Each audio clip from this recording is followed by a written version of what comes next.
Coming up today on LinkedIn News Live, the economy is recovering, but it's a mixed bag. What does this mean for the jobs of the future, and how can you stay ahead? We have LinkedIn's principal economist joining us to break down the numbers. Then we'll get inspired by one woman's journey from a waitress at Hooters to chief operating officer of a major restaurant conglomerate. She'll take questions from you and share tips in advancing your career. That, our poll of the day, and more happening now on LinkedIn News Live.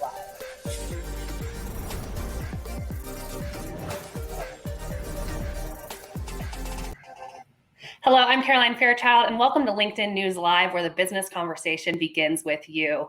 It's Monday, September 21st, and here's a quick look at the top stories that are trending right now on LinkedIn. The U.S. ban on TikTok on hold pending a deal. The Commerce Department is delaying by a week the ban on all downloads and updates for TikTok. Over the weekend, President Trump approved a plan that calls for Oracle and Walmart to form partnerships with TikTok's owner, ByteDance, according to the Wall Street Journal. The deal still needs final approval from the companies involved and the Committee on Foreign Investment. And at the Emmys last night, HBO was the big winner with 30 wins in total. The network picked up more awards than any other network or streaming platform. Netflix went into the award ceremony with more nominations, though, 160 to HBO's 107. And the business community continues to reel from the passing of Supreme Court Justice Ruth Bader Ginsburg on Friday. She was 87. Justice Stephen G. Breyer called Ginsburg, quote, a great justice and a woman of valor, while hundreds of business leaders took to LinkedIn to share their condolences. Former PepsiCo CEO and chairman Indra Nooyi shared, women don't belong on the sidelines or behind the accomplishments of others. They belong in the ring fighting. Ruth Bader Ginsburg dedicated her life's work to this belief, and generations of women, past, present, and future, are stronger for it. We lost a genuine heroine yesterday, and it hurts. For more stories like these, be sure to check out the news module to the right of your LinkedIn feed. Or if you're on mobile, click into the search box. We've been polling professionals throughout the week, and now we want to hear from you as well with the poll that we have for you on today's show. Have you struggled with climbing the corporate ladder in your career? A, yes, B, no, C, on occasion. Vote now in the stream, but also tell us your thoughts behind the vote. We'll have a conversation about that on today's show, and we'll reveal the results of the poll at the end of the show. The unemployment rate is falling more than expected, suggesting that the labor market is improving, but non-farm jobs are increasing at the slowest rate in the last 4 months. What's going on? Joining us now is LinkedIn principal economist Guy Berger, who's going to help us break down the numbers. Guy, welcome to the show. Good to be here, Caroline. Okay, so talk to us about what's going on with the unemployment rate. It's falling more than was expected, but we see these non-farm jobs slowing down. What's going on? Well, in the monthly jobs report that we look at the first Friday of every month, we actually have two data sources. We have a survey of households, where the BLS calls people on the phone, and a survey of businesses. And the unemployment rate comes from the survey of households, suggesting that things are really improving for them. The survey of businesses is less upbeat. I think if you kind of look past the noise in both of these surveys that disagree from time to time, they both agree the economy is slowing and the labor market's slowing, but the only question is how much? Is it slowing down by a lot or slowing down by a little? Let's go ahead and take a look at the chart that shows this slowdown in non-farm jobs. I want to bring that up right into the show now so we can take a look at the numbers. Break down this chart for us. What is this saying in terms of the slowing down? Where are the jobs coming from?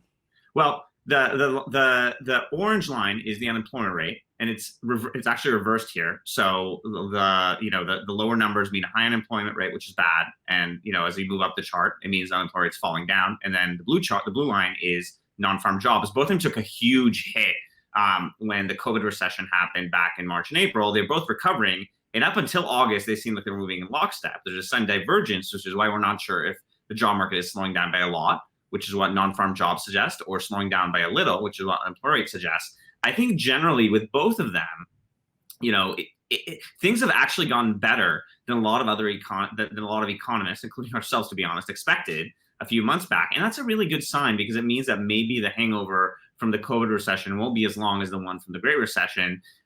We really have to hope that even if things slow down, as they seem to be doing, they only slow down a little, so that if we're really lucky, by sometime in 2021, the unemployment rate is right about where it was before the Great Recession. I think there was still room for the expansion to keep going even back then. I don't think that the labor market was in the best possible shape as of February 2020, but it was certainly in much better shape than it is right now. And I hope we can at least reattain that point relatively soon. So the unemployment rate is falling, but permanent unemployment is actually on the rise. What does that mean for what we can expect in terms of the speed of the recovery? That's a great question. Typically in recession, a lot of job losses are what we think of as permanent layoffs. That is that somebody loses their job and the job is gone. They have to find a new one. And that's really hard in a bad labor market. That's what after 2009, it took so long for the job market to recover to where it had been before the recession. The good news, or let's call it quasi good news, because I don't want to get too carried away with how good things are, is that a lot of the job losses in the COVID recession were temporary initially. And a lot of those people, not all of them, and there's still a lot of distress in the labor market, but a lot of those people have actually gone back to their old jobs. But underlying that, at the same time, we've seen that permanent layoff count go up month after month. It's gone up really fast in the last 4 months. Even as the job market has recovered, it's going to take people a while to find jobs that they've been permanently laid off. And so essentially, we've been growing a mini recession inside the actual recovery the whole time. It now looks about as bad as it did after the 2001 recession, at least. That could take a longer time to recover. So I'm crossing my fingers that we see permanent layoffs actually start leveling out soon. Otherwise, that slowdown that I was talking about earlier could be a lot harder than we'd like. And are there any trends that you're following right now in terms of knowledge worker jobs that are coming back to the market versus, say, frontline or essential worker jobs? Yeah, it's a really good question. So, even before the recession, the unemployment rate for people without a college degree was higher than that for people with a 4-year degree. And that's just been a long-running feature. And typically in recessions, unfortunately, frontline workers get hit the hardest, and people with a college degree are relatively insulated. That initially is what the recession looked like. The unemployment rate spiked for everybody, but it particularly spiked for people without a college degree. We've seen unemployment rates come down for everybody. What is interesting and surprising is that it's actually, to some extent, recovered more for people without a college degree. I think if you look at those people, their unemployment rate is below where it was several months ago. It's come down somewhat for people with a college degree, but for college degree people, the unemployment rate right now is still higher than it was at any point in the 2008-2009 recession. I think that's interesting. I think they have not been as insulated as they were in the past, and hopefully that'll turn around. But I think everybody really, even people, frontline workers, people with a college degree, are really experiencing a lot more distress than they were used to a few years ago from the labor market. It's really hard. Right. You talk about that stress. Are these numbers showing that the unemployment rate is falling? Are they overstating how workers are doing overall in terms of their well-being? Yeah, I think that's true. Even with these frontline workers where the jobs are coming back, they're going back to work, it's important to realize in a lot of frontline jobs, there's an actual health risk. A lot of transmission in the United States of COVID is happening in the workplace. People are really close to each other. Maybe there's not an ability to practice much social distancing. Maybe they have to interact with a lot of consumers. So even if you're back at your old job making the same amount of money you were, there's this additional cost that you're risking your health. And so we really have to hope that not only do the jobs numbers come back, but that the workplace becomes safer than it was, than it's been in the last few months, and really goes back to where it was. Otherwise, yes, the jobs numbers might be better than they were a few months ago, but only at a bigger, higher health cost to these workers. Well, Guy, before I let you go, I want to bring in a member question from Kimberly, who says, how do you think about accounting for workers who have left the labor market, quote unquote, voluntarily for childcare as a result of COVID? How does that show up or not show up in these numbers? Well, that's really interesting. One thing that initially we thought was the labor market for women would not recover. And if you look at the headline numbers, like at non-farm jobs or at the unemployment rate, the unemployment for women has come back almost as much as it has for men. And so you might say, wow, maybe that childcare problem doesn't exist. But when you look at what kind of jobs women have come to, they're coming back much more to working part-time, less than 35 hours a week. And they're not really coming back that much to full-time jobs. So you're seeing that inequality show up under the headlines, and it's pretty concerning. Until we solve this childcare problem, we're only going to be increasing the gender inequality that it pre-existed in the workplace even before the recession. Well, Guy, as always, thank you for helping us track down these numbers. We always appreciate your insights. Thanks, Caroline. That was Guy Berger. He's LinkedIn's principal economist, telling us what's going on with the unemployment rate. I want to thank him for bringing us on today's show. I want to say hello to some members joining us in the stream. Andrea from Florida, Lyndon from Chicago, Deborah from Houston, Arlen from NYC, and Kevin from Connecticut. Thanks for joining us on LinkedIn News Live. All right, with a challenging labor market ahead of us for the foreseeable future, we wanted to bring in an executive who can help you navigate the road ahead. I thought no one would be better for this than Kat Cole, who's going to join us on the stream right now. Kat, welcome to LinkedIn News Live. Thanks for having me. It's so great to sit down with you again. So Focus Brands, they own a bunch of brands that we know and love, Auntie Anne's, Cinnabon. How all those companies been doing and faring during this downturn? For the most part, much better than people would think, but it's a range of outcomes. We have brands like Schlotzsky's that have drive-throughs, so doing very well because of that enabling channel of access. And then McAllister's and Moe's that have their own loyalty programs, fantastic apps for those brands to easily order, great easy contactless ways to pick up food or have it delivered. And so long-standing partnerships with delivery companies. So these types of ability to interact with consumers has allowed our brands within our franchise system, including those plus Jamba, even Carvel Ice Cream, Cinnabon, and Auntie Anne's, to fare far better than many independents that don't have access to a lot of this technology and digital infrastructure. But then you do have Auntie Anne's that are in malls. And so if the mall is closed, then the Auntie Anne's is closed. If the mall is open, we're finding that our franchisees are one of few food retailers that are open. So they're getting a disproportionate percentage of the pie of customers and transactions, even if it's lower foot traffic. So under the hood, better than people would think, but still some very real risk and concern as it relates to small business and mall-based businesses. But again, some nice upside and opportunity as well. And I understand that a lot of these brands have started to increase their footprint in grocery stores right now, which we're seeing a lot of food brands do. How did you navigate that, particularly given probably some supply chain issues during this pandemic?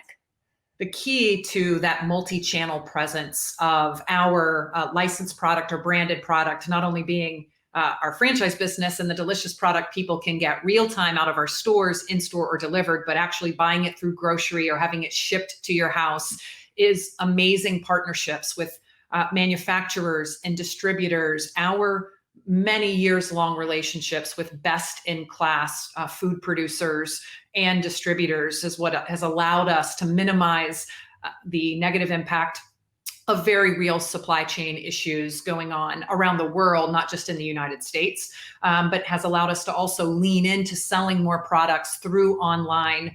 Our Cinnabon DTC, direct to consumer business, where you can order real Cinnabon cinnamon rolls shipped to you, has exploded during COVID. It was growing before, but wow, has it taken off since then. And it's really just strong partnerships and amazing brands built by our franchisees that customers still want, even if it's only by ordering, through their phone. I know I speak for many members in the stream right now where I say we could all probably use a Cinnabon right now. So thank you for that.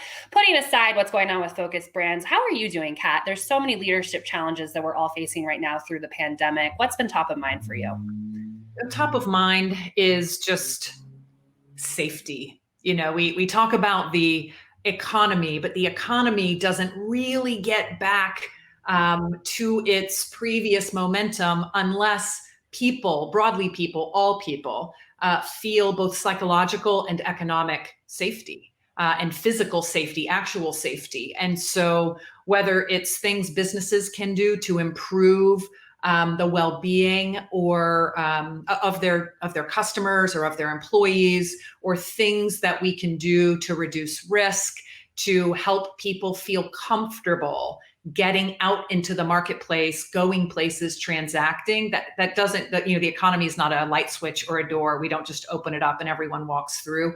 Individuals have to feel comfortable going to work and going out to spend their money, comfortable physically and comfortable in the future economically. And so that's on my mind, not only for our businesses, what can we do to keep doing our part to make that true? But then as a mom, I have two young children, a 3-year-old and a 1-year-old.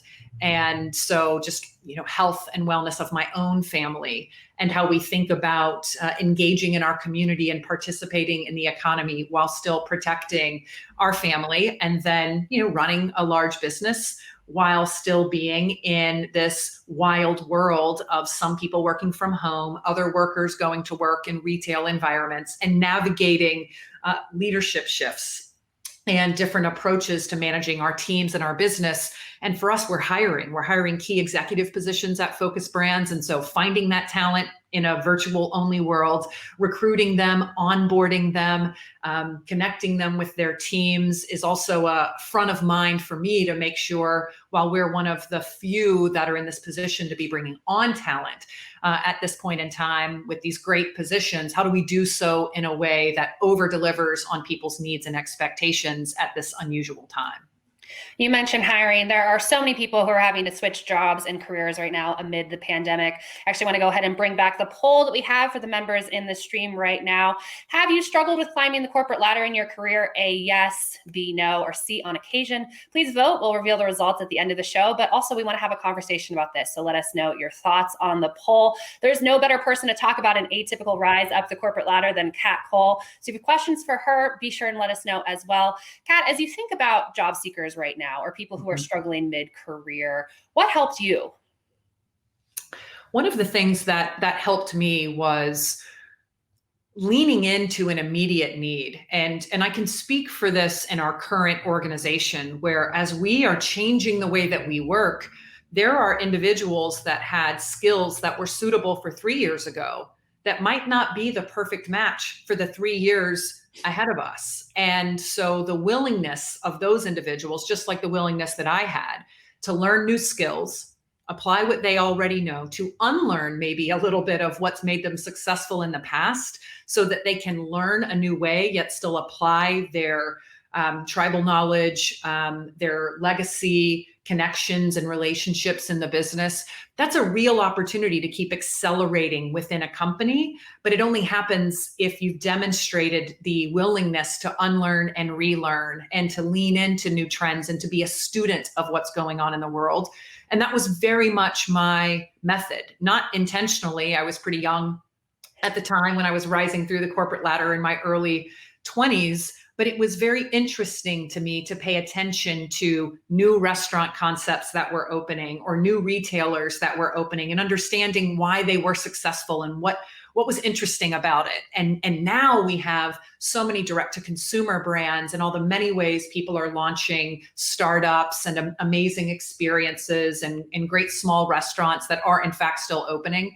And even today, I still learn from those businesses and think about how that might apply to me as a leader and how I need to lead differently or how we might need to structure ourselves differently. So being a student of what's going on in the world and being willing to unlearn something and not have to carry on a past skill and being willing to learn something new in all the many ways we can access learning now is something that made me valuable in the early days and that I'm seeing makes an employee incredibly valuable in our own company so that they get the next opportunity for whatever comes in the next month or the next year to drive their growth and benefit our company. Lifelong learning and learning skills throughout this pandemic. It's something that I'm hearing from tons of executives right now on the show. But burnout is also a huge issue. Sometimes I think about lifelong learning and learning new skills right now during this pandemic, and it sounds exhausting. And we have a lot of people on the platform right now who are tired as well. How do you deal with burnout, and how can you ask for help remotely right now? First, I hope that addressing this starts at the top. Our CEO at Focus Brands literally just sent out this weekly communication that was a beautiful note about the vacation that he took and reminding our employees, despite being heads down, despite the world being crazy, to use their vacation time, take it, don't forget. And just that message of support and endorsement for mental health, for protecting yourself, using terms like self-care from the top of the company, that matters. So to any leaders that are listening, just a reminder for the role we play in setting the tone to create the space for people to take care of themselves. Then as an individual, for all of us, especially if you are, a parent at home or you're caring for a loved one at home, that might not be a child, it could be an aging parent or a loved one, kids are staying at home longer. I forgot what the stat was that I just read, but more young adults living at home than at the highest point that was ever true. I think in the 30s or 40s. And so that's a lot. It's a lot to manage. And so be gentle on yourself. Remember, you're only one person. I make sure I remember, and my husband, who's an incredible partner, helps me as well, call me out if I'm working all through the night and in the morning, and reminding me to take a breath, and making sure that I remember that the health of our family is the most important thing, and the time I have with them could be gone at any moment. And so I think it's both a personal responsibility we have to set our boundaries and have strong values, and to also provide suggestions to your company. Our head of HR sent out a survey not too long ago, just asking our team members, hey, we're working in a remote first world. We're figuring it out. What gets in your way? What's making things difficult? What can we do as a company to create some space? And we blocked out hours. Focus hours where people are not supposed to schedule meetings, and then the reminder of vacation, and tips for not being on Zoom all the time, and turning things into a phone call if you can. Like, that actually does still work to get business done. So it starts at the top, but I think we all have our own personal responsibility to protect our boundaries and give feedback to our companies so they can help do their part in putting frameworks and policies in place that make it easier to take care of ourselves. Setting boundaries is so critical right now. My favorite Peloton instructor, Robin Arzon, likes to say, no is a complete sentence. And I actually have that on a Post-it note on my computer as a reminder for that. Exactly. Okay, Kat, I'm seeing many questions in the stream, so I want to get to some of them right now. We have one from Andrea who says, Kat, can you address the glass ceiling concept? Do you think that it is still there? There are still very real gender dynamics at play in the world. What we're seeing is more and more women doing amazing things in leadership or as founders. You know, I love one of my favorite phrases, you know, if you don't have a seat at the table, you're on the menu. But sometimes if you don't have a seat at the table, the answer is build your own table. And they're the creator tools that are available, especially to knowledge workers, but the creative tools that are available, the super peers, the Patreons, the Cameos, the Clubhouses, the LinkedIns, right? The ability to be a thought leader and create a community around your ideas that then can lead to an employment track or to growing a business enables access for women to not just break the glass ceiling in the house that someone else built, but go build their own house. And so that's my optimism and what I love seeing. But we shouldn't forget that dynamics, whether it's gender dynamics, sexism, ageism, racism, those are very real in the world. And never has there been a better time to go build our own house and connect with communities that get us and appreciate us if the companies we're in don't.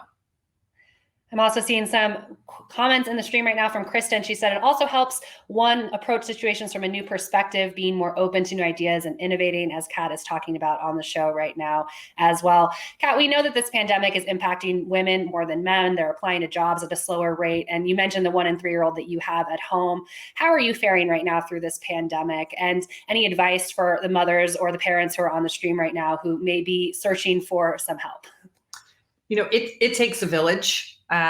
Certainly. And so just don't feel bad about leaning on your village, whether it's childcare, your partner, but recognizing that there are many people in our country and around the world that have a limited village, if one at all. It's tough for them to have access to help. It's tough for them to afford help. And so to the extent that we can lean in to support systems for our employees, for our communities, it's incredibly important. I mean, for me, it's exhausting. Yes, I have really hard days. Yes, I cry sometimes. Yes, I get stressed if the baby's nap doesn't work out perfectly in the way I hoped, because that's when I scheduled the meeting. But I also know I have it much better than many, and I give myself and others grace for that. And so I'm doing well, all things considering. It doesn't mean I don't have tough moments. It doesn't mean that I don't bear a strong emotional weight of all the things going on in the world. But I recognize that there are people that are bearing far greater a weight. And so the extent to which I can solve for that as a leader, and that our company can do that, which it's done an incredible job of, and certainly the reminder for all of us to give ourselves and each other grace, has been a responsibility I take very seriously for others and for myself, so that I can minimize the stress and optimize seeing some of the beauty and some of the silver lining coming out of these very tough times. Such great advice that people need to hear right now. Kat, one of my favorite Kat Cole anecdotes, although there are many, is that you asked Ted Turner for a recommendation for grad school. Mhm. Talk to us about why it's important to be bold in your career, particularly right now during this downturn. First, it is amazing what people will do for you if you ask, especially if you have been a good human and you've done good things in the world. And I find younger folks, women, not always, but in general, we get caught up in our heads and think, who am I to ask them? And they wouldn't do that. You know, the worst you can get is no, especially if you get very good at asking in thoughtful ways. And so being bold isn't as risky as it sounds. If you look around and you hear the backstories of people like me or others, there are many who have supported us along the way, sometimes of their own accord, and other times because we got really good at being vulnerable and not asking others to fix our problems. I didn't ask Ted, get me into Georgia State University. I said, I'm applying. I'm doing the work. I'm taking the GMAT. I'm doing everything that I need to, but I don't have a bachelor's, and it's unusual for a business school to accept someone who doesn't have that. I'd like to show them that I am worth the risk, that I am a bet worth making. Would you mind writing a letter of support? And he was willing to, because I supported the Georgia Restaurant Association and helped lead that organization at a tough time. And that was important to him with Ted's Montana Grill and his restaurant roots. And so it wasn't just asking people out of nowhere, it was connecting to community that I in some way contributed to. And because I was a good human along the way, it made people want to help if they could. And it made them want to be on my team and want to see me succeed. And so the rewards of giving, the rewards of helping others along the way, it's not why we do it, but it is certainly a benefit over time, is that often you might be surprised at how what you're asking for, relatively speaking, is quite small for someone else to do, but quite momentous for you. But don't miss the opportunities to give, so that all of that comes back to you when you have your moments of need or opportunity for others to support you. Well, Kat, as I said at the top of the show, I can't think of anyone better to advise our members during this challenging time than you. Thank you so much for joining us on LinkedIn News Live. Thanks for having me. That was Kat Cole. She is the COO and president at Focus Brands, giving us an overview of just exactly how we can lead during this challenging time. I want to thank her for coming on LinkedIn News Live. We're a daily show coming to you at 12 Eastern, 9 Pacific every day. And tomorrow we'll be back with the results and reveal of LinkedIn Top Startups. It's a look at the top companies where workers want to work right now. And we found ways to pivot, navigate, and thrive amid the changes brought on the COVID-19 pandemic. Be sure to join us back here tomorrow at 12 Eastern, 9 Pacific for the reveal of that list. I'm Caroline Fairchild. Thank you so much for joining us.